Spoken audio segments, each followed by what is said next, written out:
Welcome to another exciting edition of Midnight Chillers. On location, the beautiful wooded area around Santa Maria.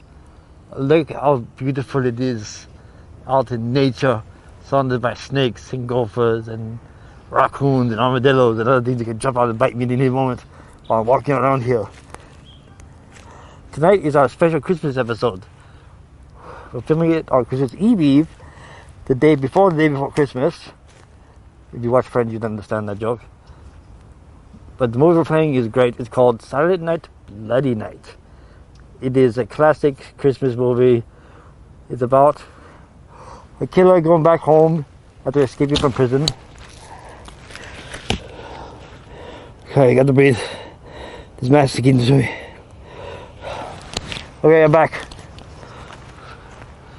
Okay, so this is great because the beginning of the movie, there's like a little bit of quiet boringness, and all of a sudden a guy walks around on fire running around. And you're like, what the hell's going on in that movie? And then it goes worse and worse, it gets weirder and weirder as it goes on. It's in the tradition of Christmas, which is the tradition of Yule, which is a celebration of the winter solstice and like the birth of Jesus Christ. And it's funny, it's like if you know the history of Christmas, Saturnalia, it's like originally it was like a drunken brawl like Mardi Gras in New Orleans all the day, and then in the Middle Ages in Europe it became a day whenever the poor could beat up the rich. And now it's a day where we buy presents for kids and pretend that a man comes down the chimney and gets them for them. How we've grown as a society. How we have grown. I can't explain it. The history of Christmas is an amazing tradition. Anyway, so enough with the blah blah blah. Steven, roll film.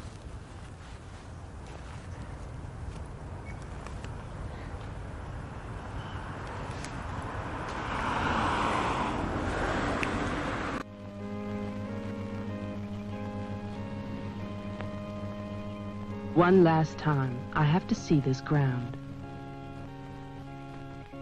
It's beautiful now, as if nothing had happened here. Soon they will tear down the main house, and then nothing will be left. Nothing. Except what I remember. I grew up in the town nearby, where my father was the mayor, and where this house stood, waiting for me. It was built by Wilfred Butler. We had never seen him, and he never lived at home. Until the day before Christmas in 1950, he finally did come back for the last time.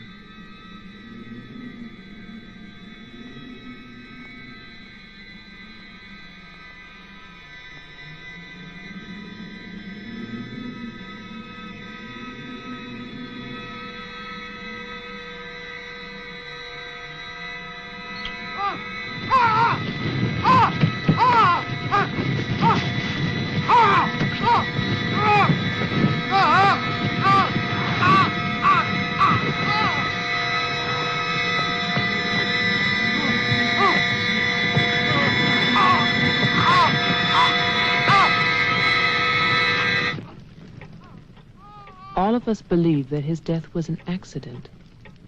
No one knew that another person had come to Butler House that Christmas.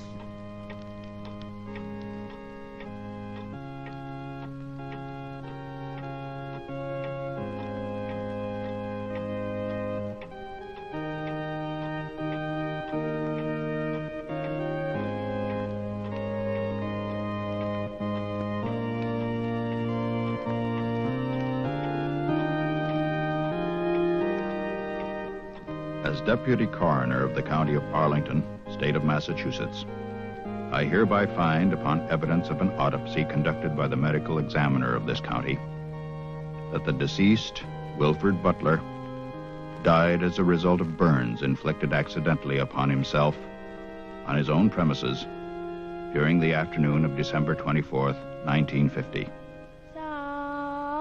No further inquiry shall be held over the body of the deceased, and this inquest is officially closed. All is calm, all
After the coroner's inquest, on New Year's Day, they buried Wilfred Butler. There was no one there to mourn him. It was the funeral of a stranger.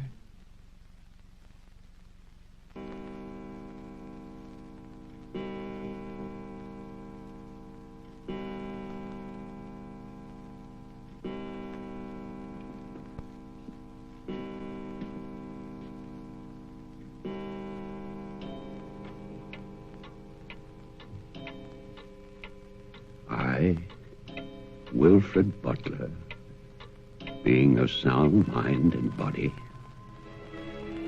at least what the world considers sound, do hereby leave my house and its grounds and all personal effects within that house to my only surviving relation, my grandson, Geoffrey Butler. And I solemnly charge him with one duty. Let him leave the house as I left it, standing untouched to remind the world of its inhumanity and cruelty. For 20 years, that house lay empty, exactly as Wilfred left it. And then, last year, rumors began that it was finally being sold. The newspaper story traveled through the county to a state hospital for the criminally insane.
The man who came to sell the house had never seen it. He was a lawyer from the city, just doing a job and enjoying it.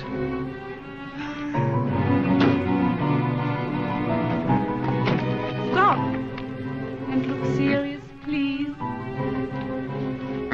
Oh, you're hopeless. Oh, look. Hey, wait, where you going now? The mayor's gonna have a fit, kid. One more shot. Come on. Stay there. I want one together. And smile.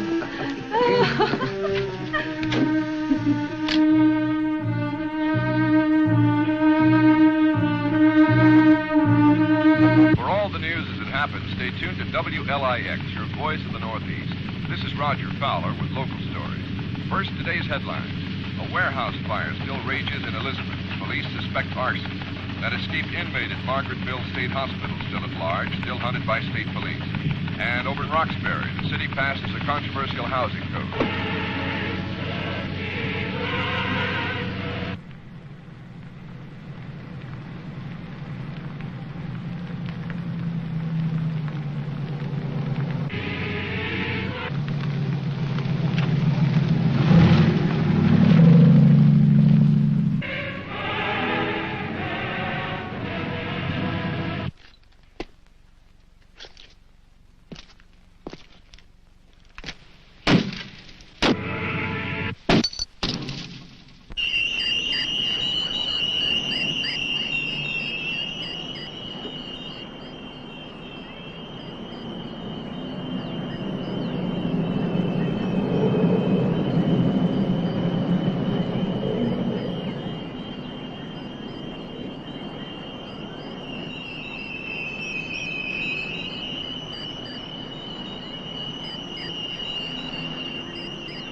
Well, didn't I tell you? It's beautiful. Can we see the rest of it? Honey, that was it. I think the mayor's waiting for me. My love is such an important man. Right. Laura always says that. Darling, What? don't be long. Honey, if you get bored, just look at the view. Sooner or later, that viaduct's gonna take us back home.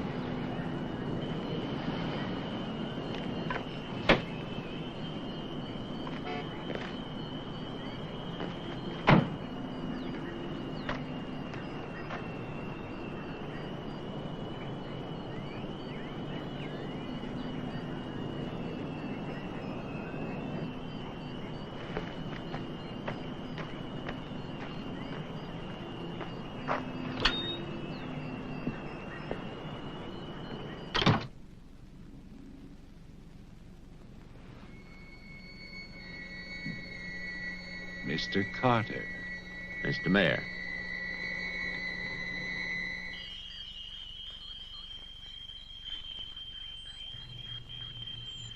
Let me introduce you. This is Charlie Toman, who publishes our weekly newspaper, The Patriot. Mr. Tolman. And this is Tess Howard. How do you do? She operates our switchboard. Oh, really? We call her the communications director. And this is Bill Mason, Mason. our sheriff.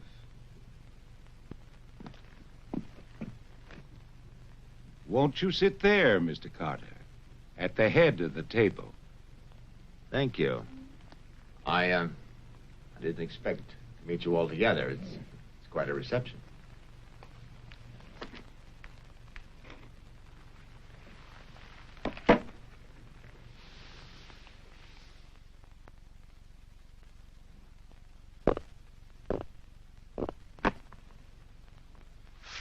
All right, let's begin. As you know, I've been retained by Jeffrey Butler. The matter concerns the house that he inherited from his grandfather, Wilfred Butler. Go on, Mr. Carter. I believe that you offered to buy the house from my client. Offered. We begged him. We wrote letters and we... Tess. Well, it's true.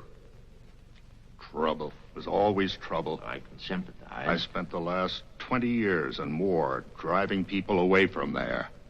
Prowlers, burglars, kids, they're the worst.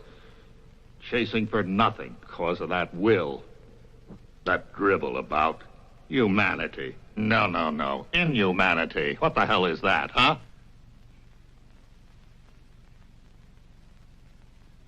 Yes, well, he was a bitter man. Hate. It must have been very hard. It must have been hate.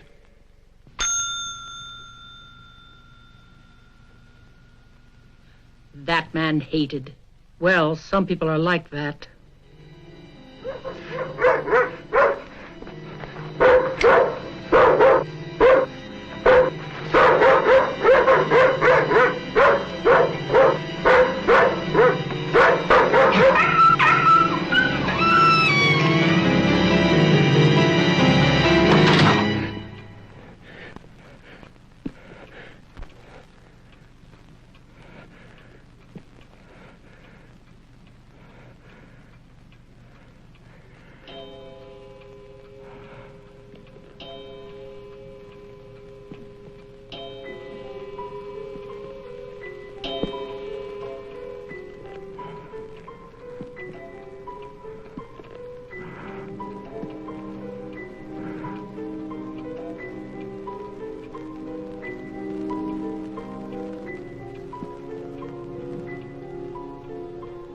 The question is, well, do you still want the house?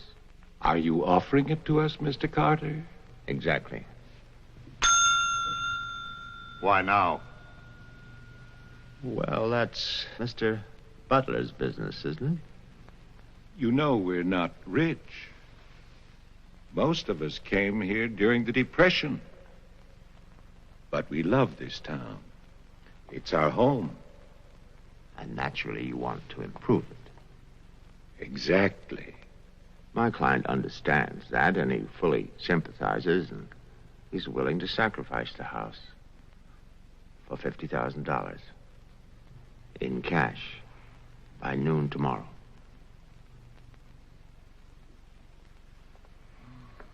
That's an awful lot of cash. It's also an awfully good bargain. You could go to Wilton. You could go now to the bank. Am I clearly understood? All that cash. Perfect. I'll wait for your answer till tomorrow. You're spending the night here? Yes. May I ask where? At the Butler House. We could put you up at the motel as our guest. No, the house is fine. The Paradise Motel. That's very kind of you, but I'm meeting Mr. Butler about some personal items. You'll want a phone. I can reconnect the line. Don't trouble, please. No trouble. You'll need a phone. Don't want to be stuck out there. Mm-hmm. Well, you've convinced me. Thank you. By the way, have you known Mr. Butler a long time? No, I've never met him. He called me and asked me if I'd handle this for him. I said yes. He had the key delivered to my office. Mr. Mayor, Sheriff, Mr. Tolman, Miss Howard, see you all tomorrow. In fact, I'm looking forward to it.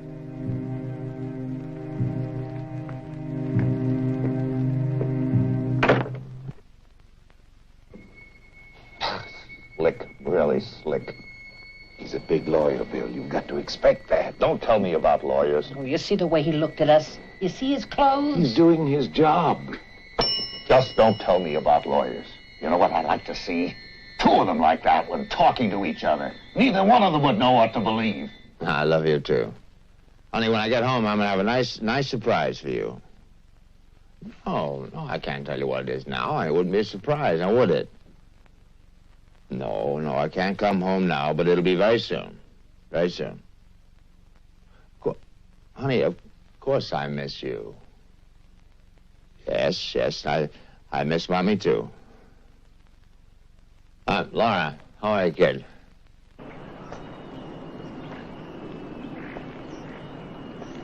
So I'll call tomorrow. No, I want to call. I want to talk to Jenny. Yeah, well, as a matter of fact, I'm having a fine time. Well, same to you, darling. What do you mean, hostile?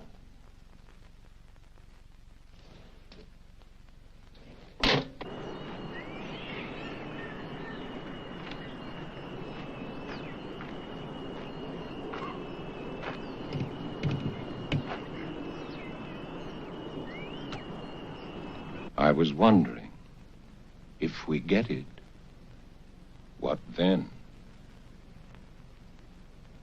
Tear it down. Okay. I'd better get going. Do me a favor, Tess. Call Diane, tell her I'm going to Wilton, and I'll be back late.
It's fantastic, isn't it? Yeah. Yeah. Butler wasn't kidding. Nobody's lived here for years. That would be such a waste. It's his grandfather's monument. You know, there's a caretaker who keeps this place just the way he left it. What kind of monument is this? Well, that's the trouble. Nobody remembers anymore. That's what usually happens in America. I remember this. And he walks with me, and he talks with me, and he tells me I'm his own. And he walks with me, and he talks with me, and he tells me I am his own, and the joy we share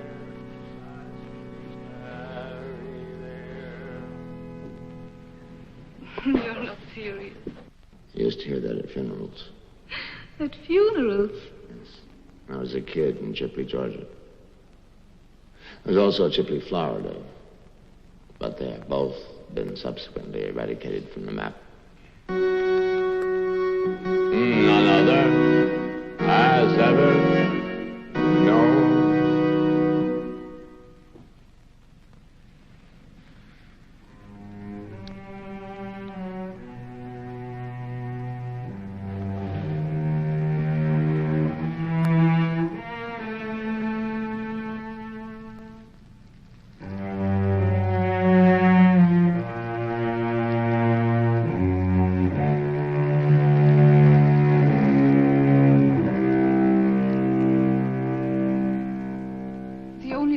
Was a delicatessen, so I brought you pastrami, salami, potato salad, macaroni, everything you like. I'll have bologna and macaroni. No, some of that potato salad. Did you pick the wine, too? The delicatessen man took a personal interest in its selection. Oh, well, we got lucky again. That's early 1970. That's hard to come by. Can I have some, too? Of course you may.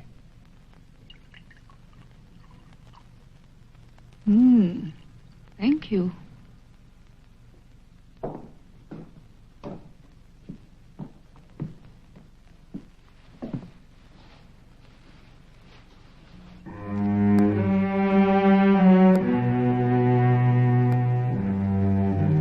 It must have been wonderful. What? The people who lived here. They must have had a wonderful life. Well, I hope they did. Wilfred Butler must have believed in something. Look at that stone fireplace, parquet floor, the mahogany, this table. And you probably think this place is made of wood, right? Well... Wrong. You know what his grandson told me? Underneath that wood, there's 2 feet of stone. The foundation is 8 bricks wide. Now, someday they're going to come in here and they're going to tear this place down and they're going to build little tract houses all over this property on quarter-acre and half-acre lots. And that bulldozer's going to come up that hill toward this house. And it's going to get the surprise of its life. They built a kingdom out here. Only nobody's left. No? Butler has a grandson. No. He's probably like the rest of us. Wants money. You know, he's asking $50,000 cash for this place, and if he only wait, he can get at least $250,000. But he won't take his time. So he'll get screwed.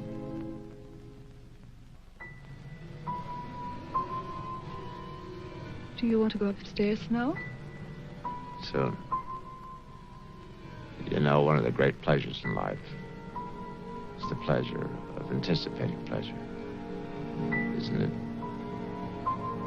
We are very close now, aren't we? Sure, honey. Very close.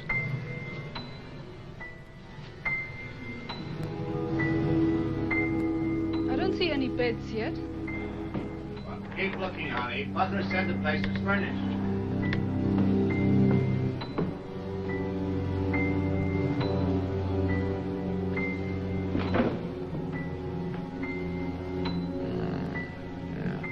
It's furnished.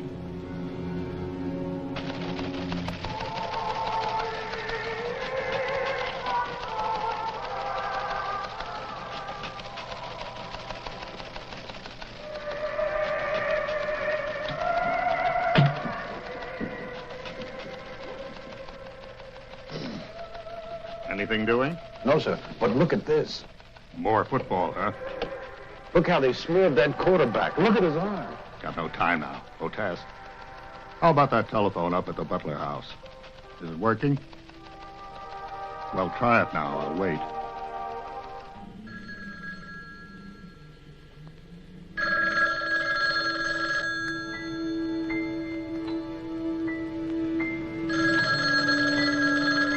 Hello? Oh, yes, Miss Howard. Yeah, the phone's working fine. Very nice of you to call. Thank you. Good night.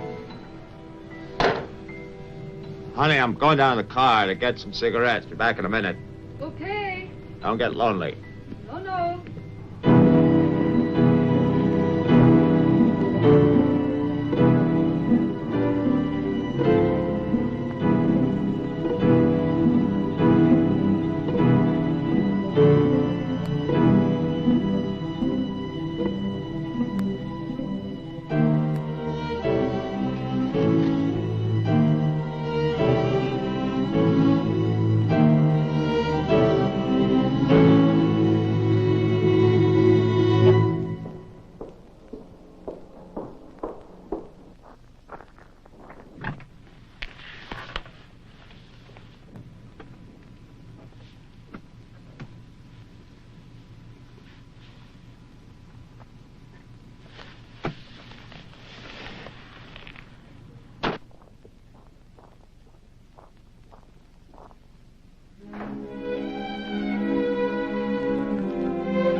Well, that's the middle ground, guys. Hope you enjoyed so far.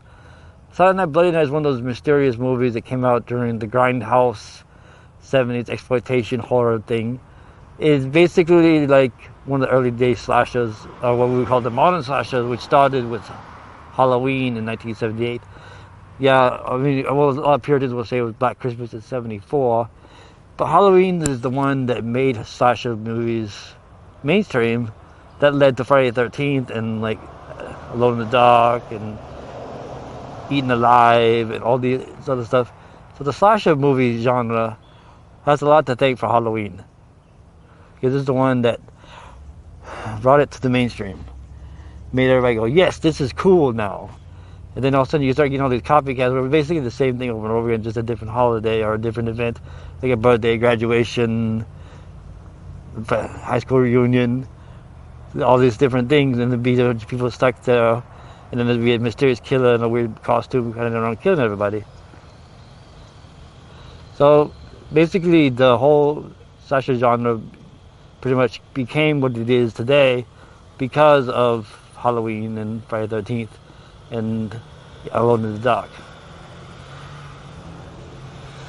So anyway, that's enough of the history of Friday the 13th, Halloween, and Saturday Night Bloody Night and Saturday Night Deadly Night in 1986, which was like more, that one was more psychological horror. It was more about the idea of trauma creating violence. And then that one in My Bloody Valentine were the ones where it was like there was a murder, and then there was some serious stuff happened, and then the person who witnessed the murder becomes a murderer. So that was that one. That was interesting. Anyway. So that's enough of that. Let's get back to the conclusion of Saturday Night Bloody Night. Auf Wiedersehen.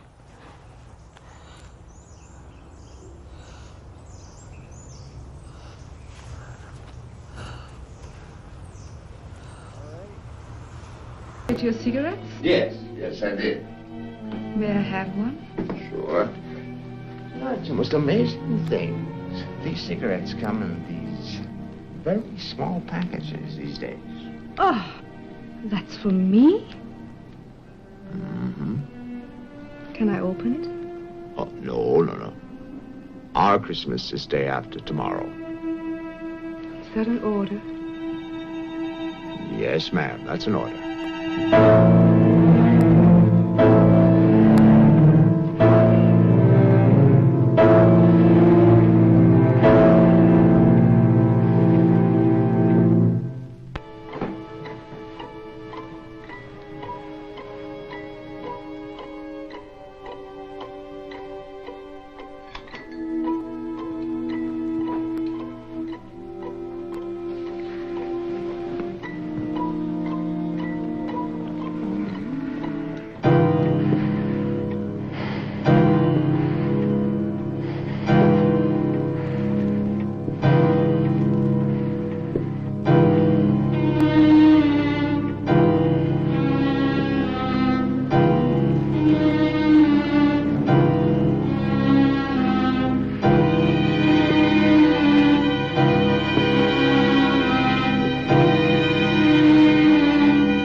Bill, someone's calling from Butler House.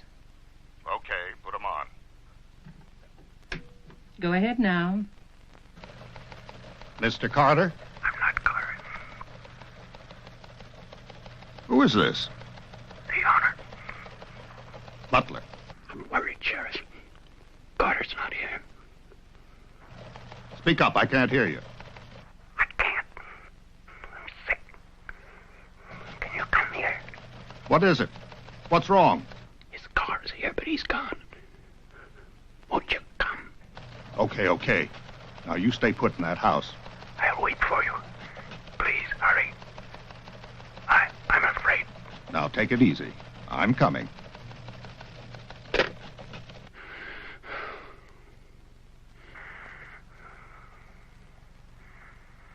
Mr. Butler, are you done? Tess, I have come back. What's that? Tess, I want to see you again. Hello? Who is this? You know me, Tess. It's Mary Ann. Tell the mayor. Tell them all. I'm waiting in my father's house. Tess, it's so lonesome here. Don't be long. Hello? Hello? Hello?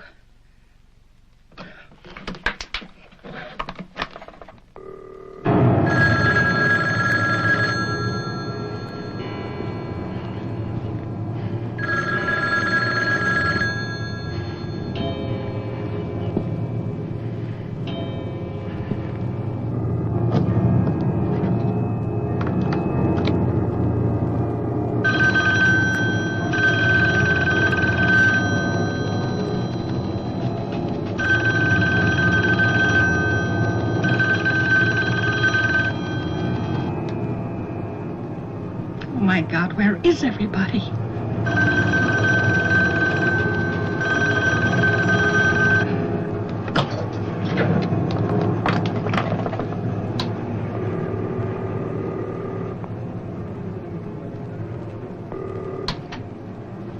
Hello? Oh, Maggie, thank goodness. What is it, Tess? Something's come up. Something urgent. Can you start early? Oh, honey, I'm watching TV. Maggie Daly, you get yourself over here. What is it? Just get moving, Maggie. Just please hurry.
Come in.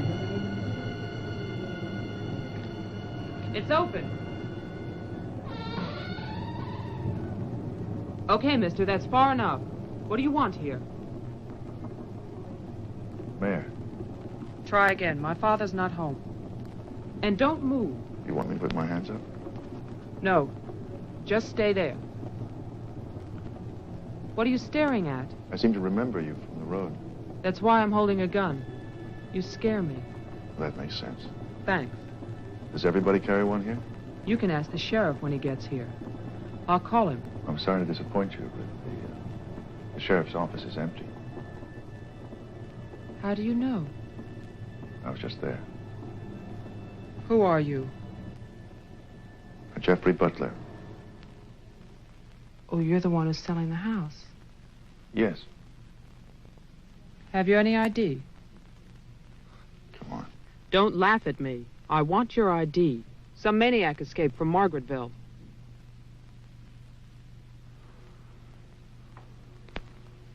Okay.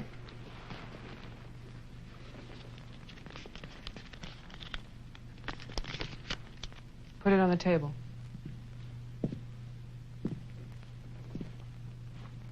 Now go back.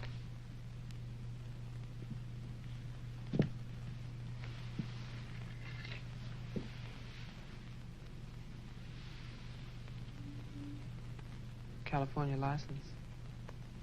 Lucky you. Would you like to see my maniac card from the asylum? They give you one when you escape. There's a big scarlet M on it so people won't get confused. Okay. Look, I'm sorry about the gun. My father's in Wilton getting your money. All I want to do is to get into my house. The sheriff's deputy might have a key. He's about the only one I know of. But where's he? You go down the road about 1.5 miles till you come to a white house with a white fence. And then you can't miss it. Thanks. That's okay. Merry Christmas. Same to you.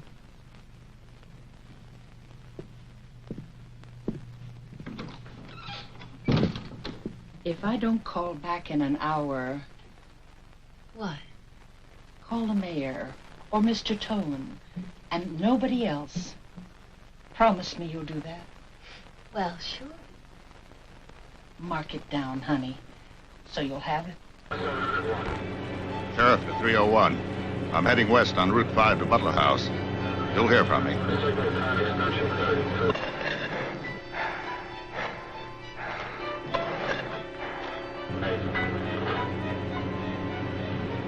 What the hell? What's that light out there?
Hi. Hi. Did you find the deputy? No, I wasn't there. Oh. I was thinking, isn't your lawyer supposed to be at the house? The door was locked. His car was there, so I borrowed it. You mean you stole a car? Yeah. Keeping it warm. What if he needs it? Let him find me. Who's coming to dinner? Oh, Daddy. We always have dinner every Thursday. Do you want something? No, I ate Paradise Motel. Yeah, I know. It's awful. What about a drink? Yeah. It's cheap bourbon, but that's a big favorite around here.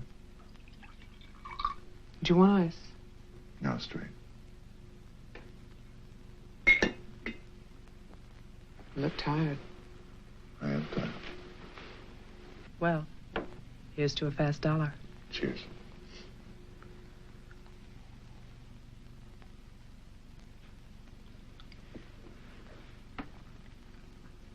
Why did you decide to sell the house?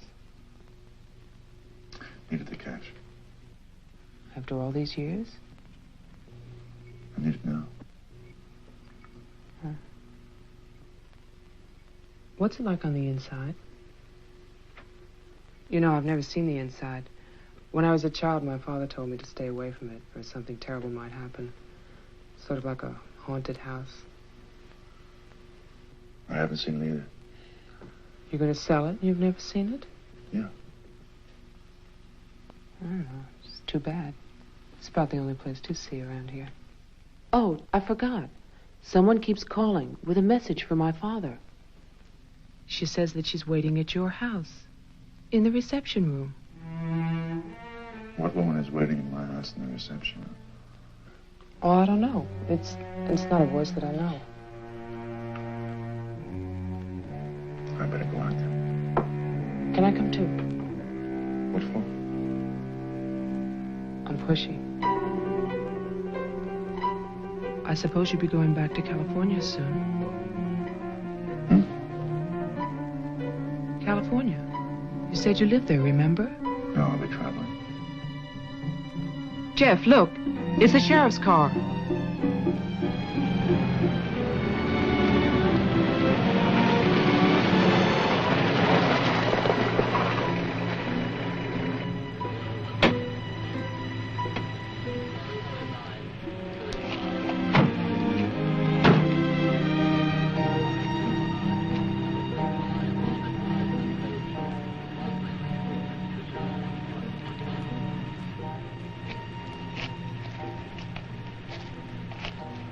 There's a light.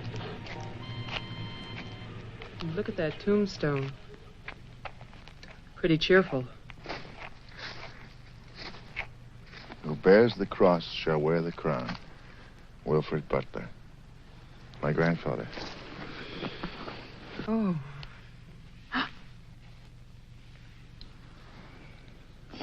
Someone left their sunglasses in the snow. They're the sheriff's. My lawyer's missing. So is the sheriff.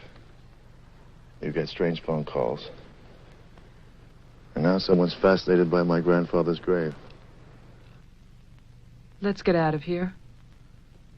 You still want to go to my house? Yes. But I don't want to go alone. Listen. I'm not nervous. Well, of course you're not. Oh, it's the cold. I'm shaking from it. Let's get out of here. Okay. We'll get help in town. It's 10 minutes' drive.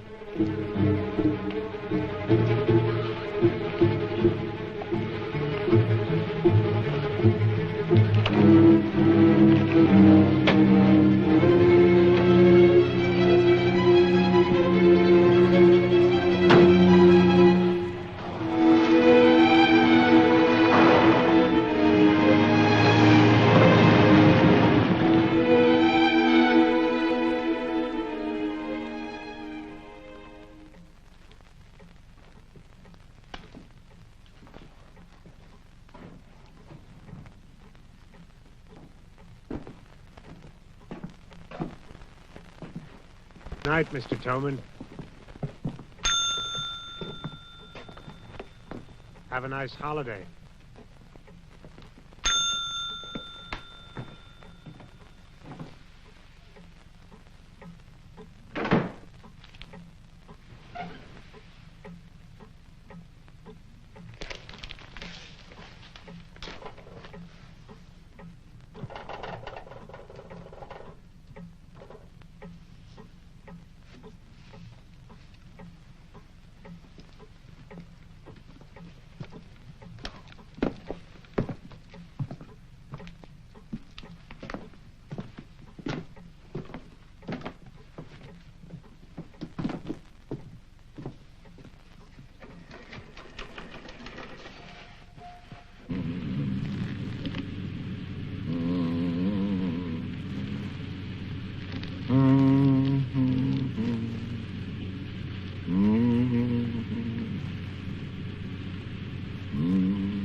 Deputy's not here, but Toman is.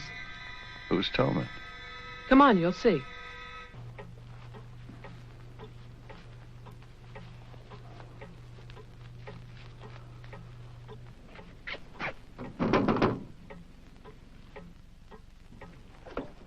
Mr. Toman, wait. No, please, I have to talk to you. I'm sorry. This is Jeffrey Butler. He's the one who's selling the house. He can't get inside the place. And my father's gone to Wilton. So we wondered...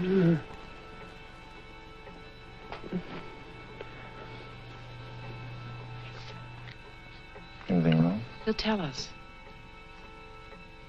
Tess has gone to his house. Why would she go there? I don't know. Anyway, she won't get in. You say it's locked. He says she hates the place. Would you like to drive there? Diana could stay here, lock herself in. I need a key.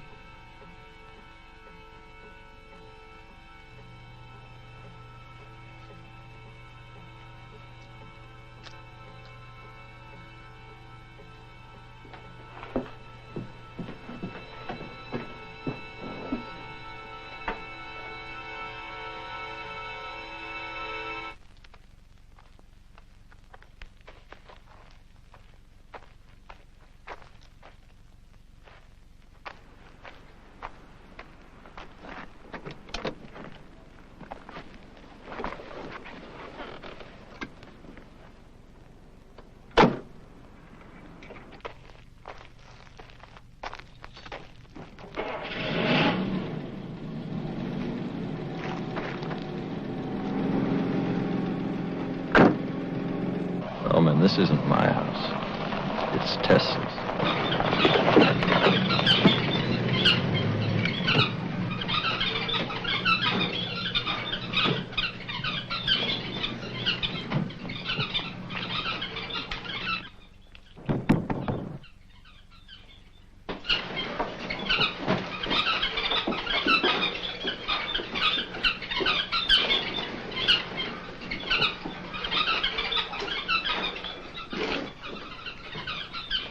Well, Tess isn't here. Are you satisfied? She must have gone to my place.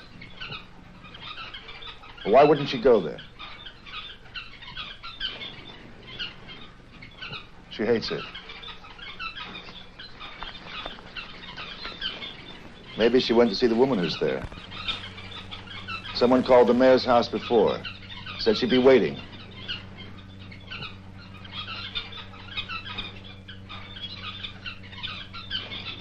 What is it?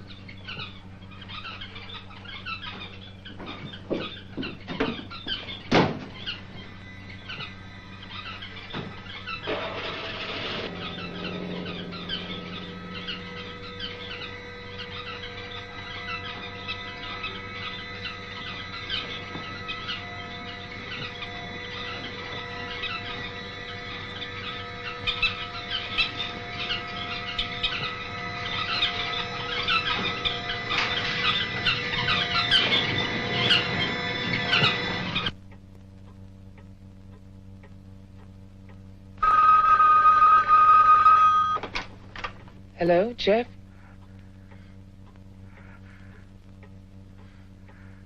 Hello? Is anybody there? Who is this? I'm Diane Adams. I spoke to you before. Bring your father to the house. This is Marianne. Tell him I have the diary. I'm waiting. Who are you? He'll know. Christmas Eve, 1935. Hello? Hello?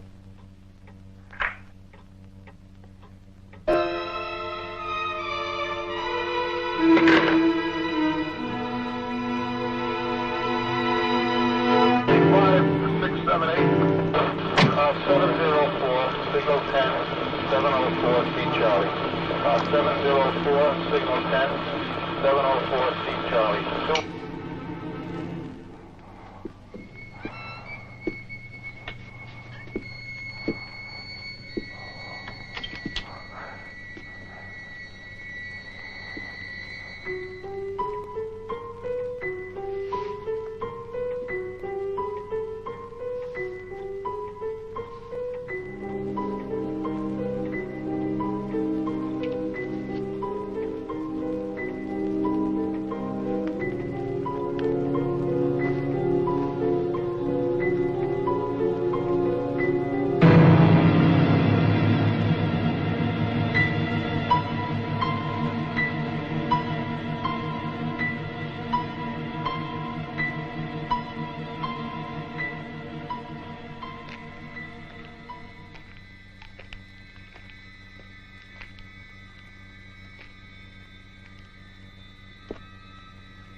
Sheriff, I saw your car.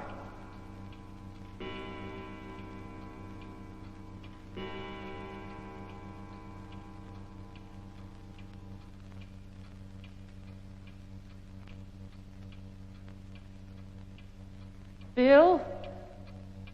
Is that you?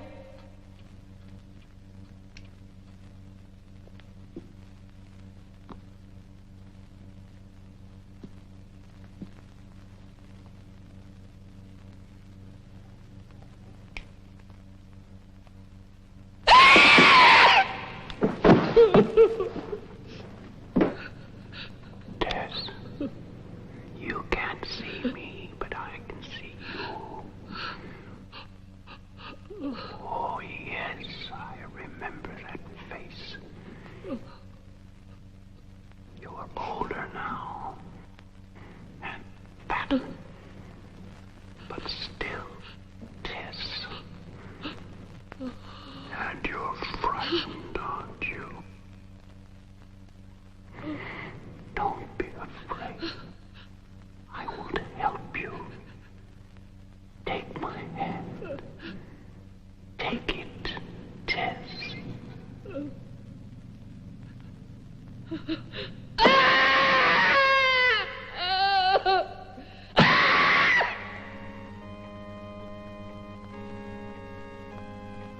The person on the telephone said 1935, Christmas Eve. But that's not the beginning. In 1927, Butler House was restored by Wilfred Butler. After that, I find social notes, parties, nothing special. Then, in 1930, Butler's wife, Catherine, dies of tuberculosis. In August 1933, it starts. Wilfred Butler's daughter is cruelly attacked and raped.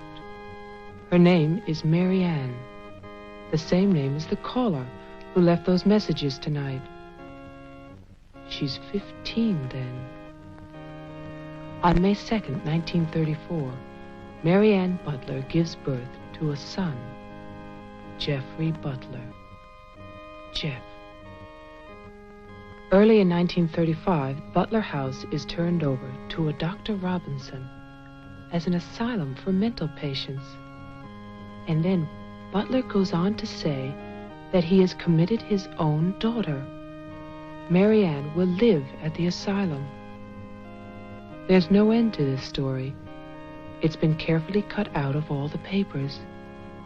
Why would Toman do that?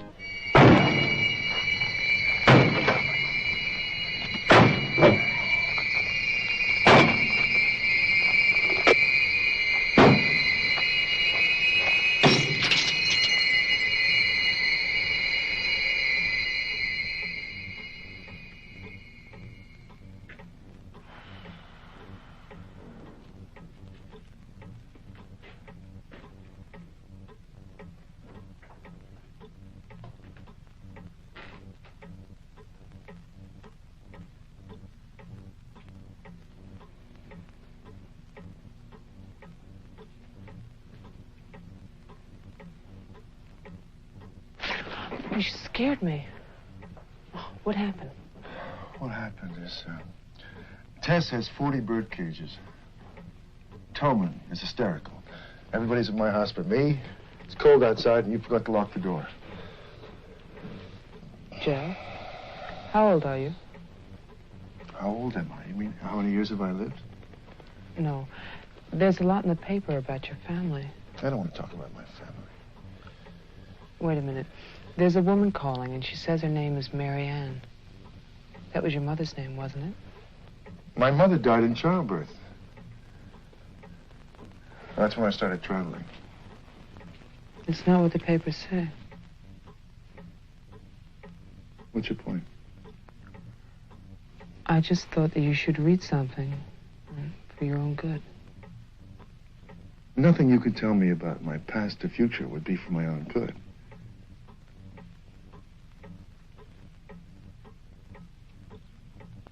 Where is the paper? It's on the table.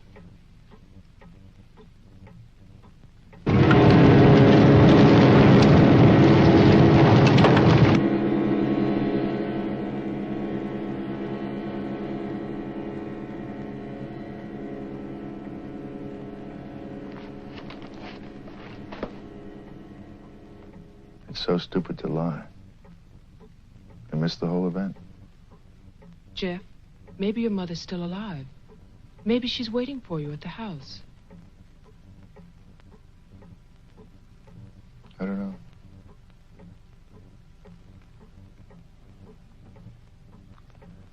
Come on. No more side trips. Let's go out there.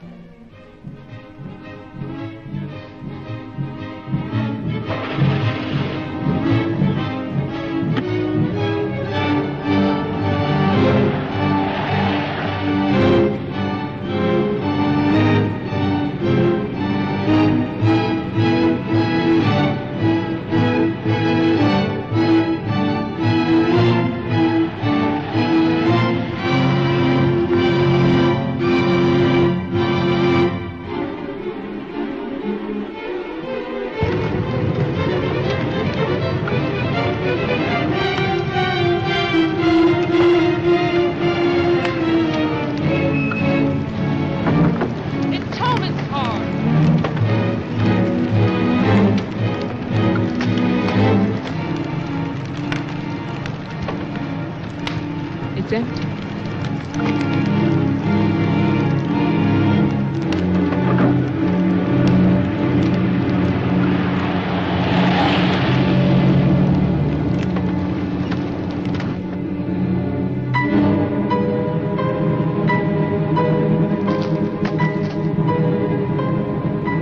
Jeff, look!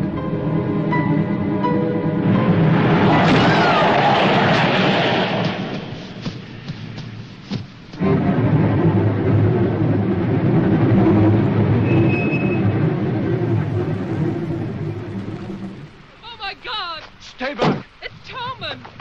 Stay back!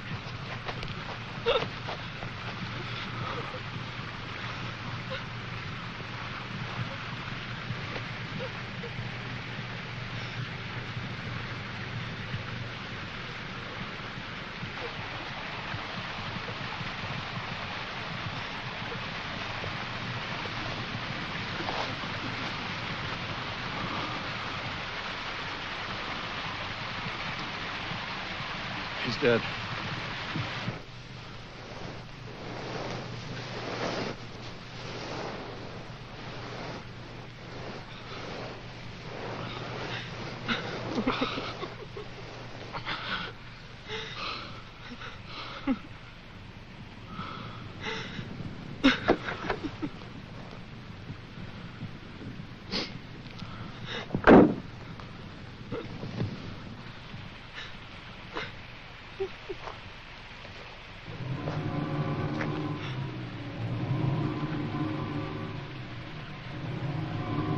His hands.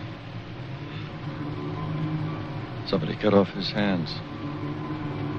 You killed him. You killed Toman. He was asking for help. You killed him. Get in the car.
Butler House.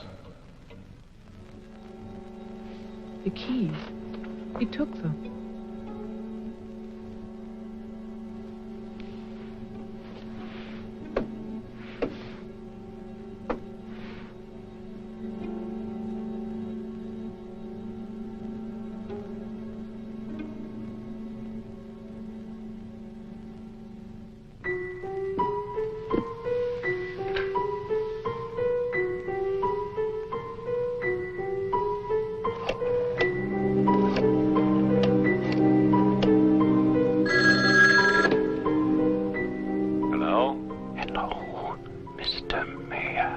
Yes, what? This is Marianne Butler. I'm calling from my house. Won't you come over here, Mr. Mayor? We're having a reunion. Everyone's here, even your daughter.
I write this knowing that no one shall ever see it.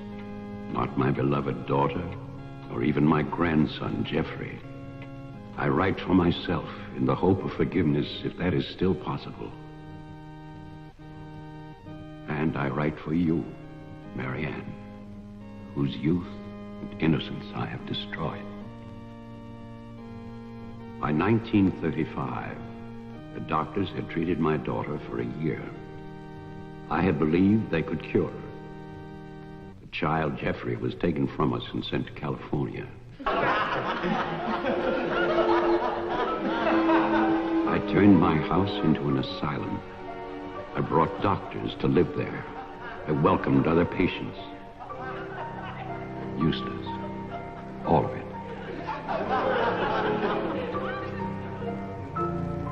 I remembered what she had been.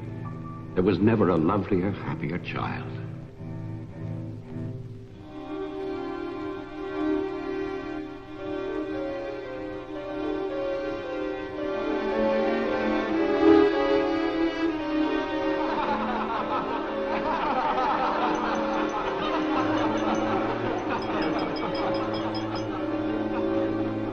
Ladies and gentlemen, now quiet, please. I propose a toast. Doctor, please. By Christmas of the first year, I knew that I must act, not for myself, but for my helpless child. Led him to create this institution. Our friend. I had no plan. All I knew was that I must take her from these men with their promises, their lies. Shall we?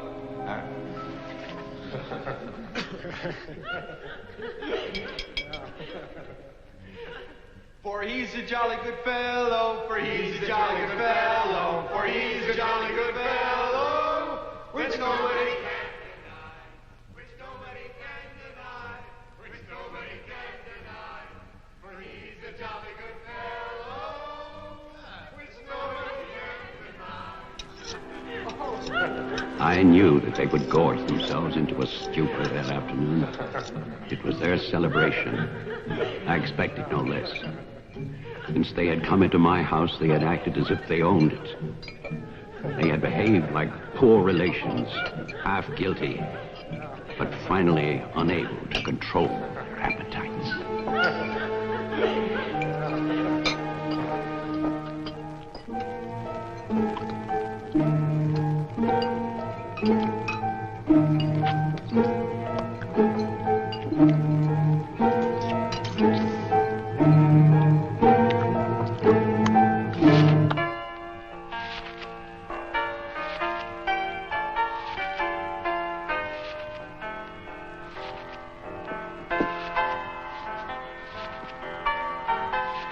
After dinner, they danced and drank as they usually did. All the time, Robinson would smile and reassure me. They expected me to believe, because I had no choice. Wilfred, trust me. He really believed Marianne would be well. He saw a light. There is a light at the end of a long tunnel. Believe me. There is a light at the end of a long tunnel.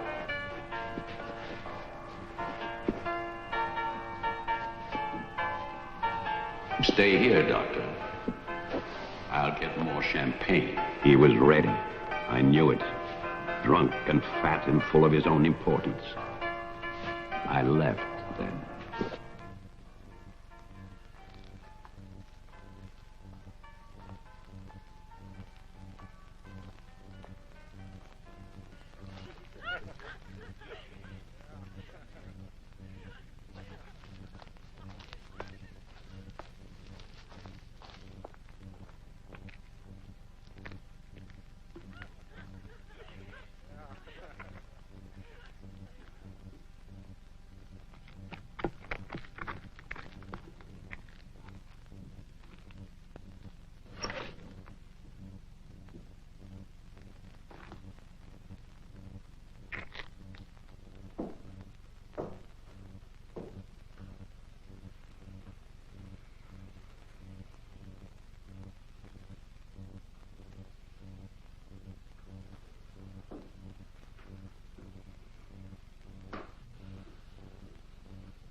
My cruelty to Marianne was inhuman.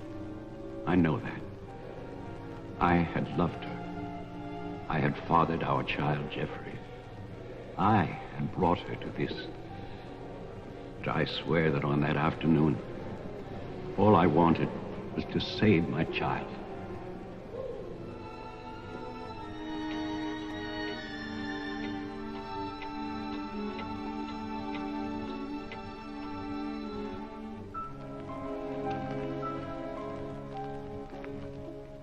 My hope was to get her away from that house.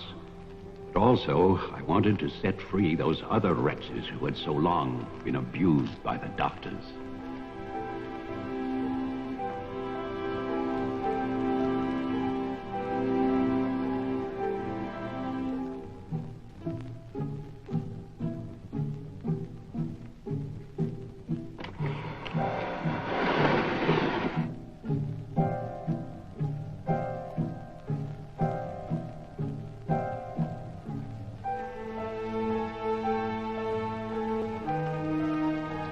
I knew what they might do if these inmates were freed. And this is my guilt. I knew, and still I freed them.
started for the house.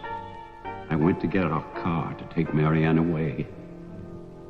I do not know exactly when she slipped away from me. I assume that when they saw her in the dining room, the inmates believed her to be part of that household which they hated. And so, they killed her. Later, there was a celebration. And then most of the inmates fled. I don't know where. But I shall never forget what they did to my child. Since that Christmas, I have lived in prisons and asylums. Lived anonymously, as an animal. I have wandered in bitterness until all seasons have become as one. And that is a season of vengeance.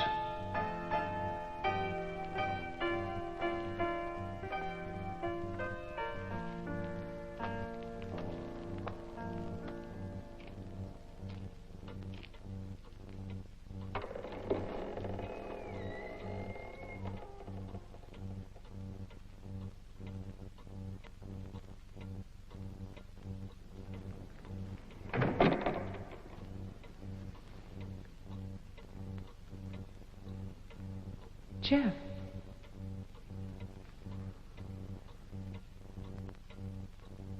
Jeff. Wilfred Butler is still alive. This is still his house. Your grandfather died in 1950. He was burned to death in this house. My grandfather poured gasoline over a squatter he found here. The town wanted to believe he was dead. They still do.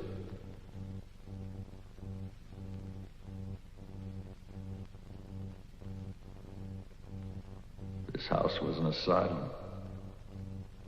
There was a massacre by the inmates. Tess, Tolman, the sheriff. Your father. No. All inmates. They killed my mother in this room.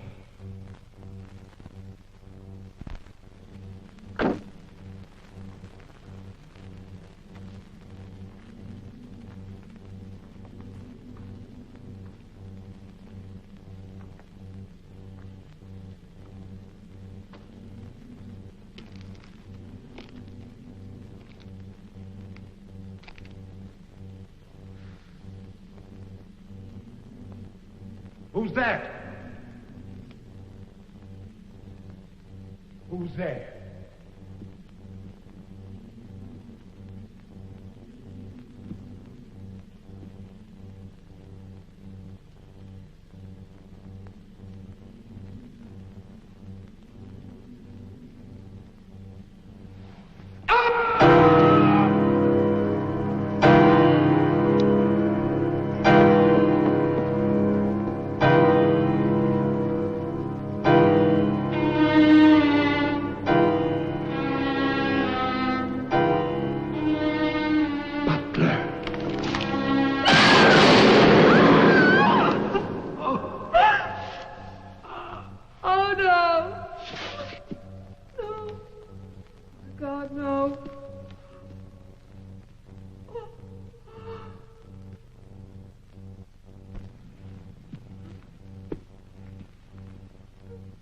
Daddy?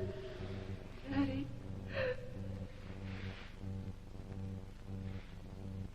Diane? Jeff? Jeff? No. No. Jeff, why? Why? Marianne.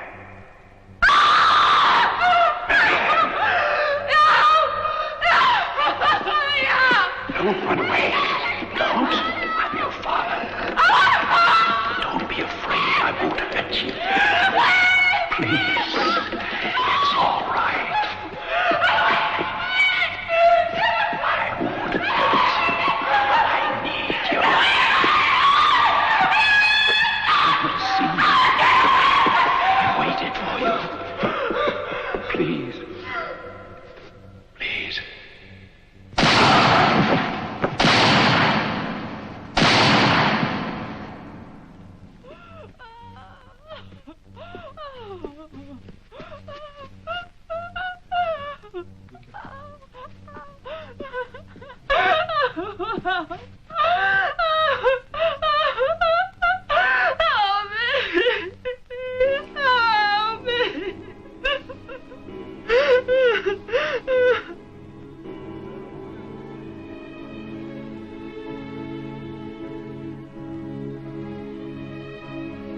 I spent that night weeping. By morning there were no more tears.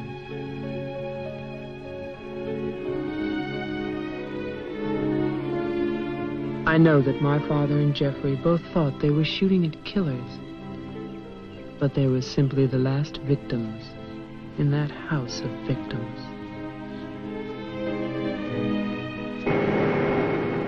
And now, a year later, they will tear down Wilfred Butler's monument, but they can never destroy my memories of what happened here.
Alright, well, I hope you learned a valuable lesson about mental health during this filming of the show.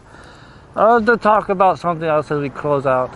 Hollywood has painted a very negative, bleak image of mental health, making it seem like everybody who has mental disabilities are somehow some kind of psychotic killer, which is further, nothing can be further from the truth.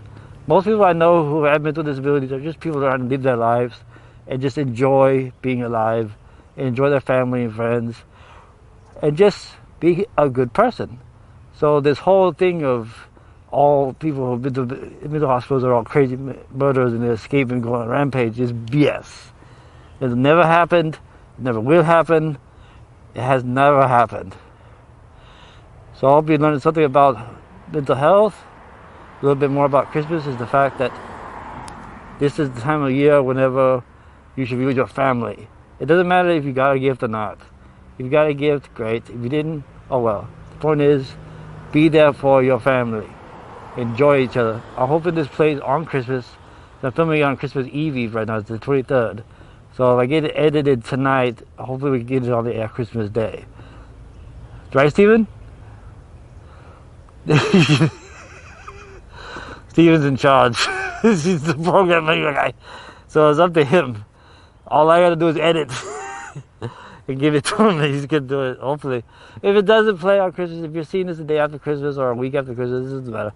The point is, enjoy the holidays. They are the most wonderful time of the year, the most wonderful time to be with your family and be with your friends and be with the people you love. Whether it be humans, animals, plants, inflatable dolls, whatever is your loved one, whatever is your significant other, be there for them on this day. Auf Wiedersehen.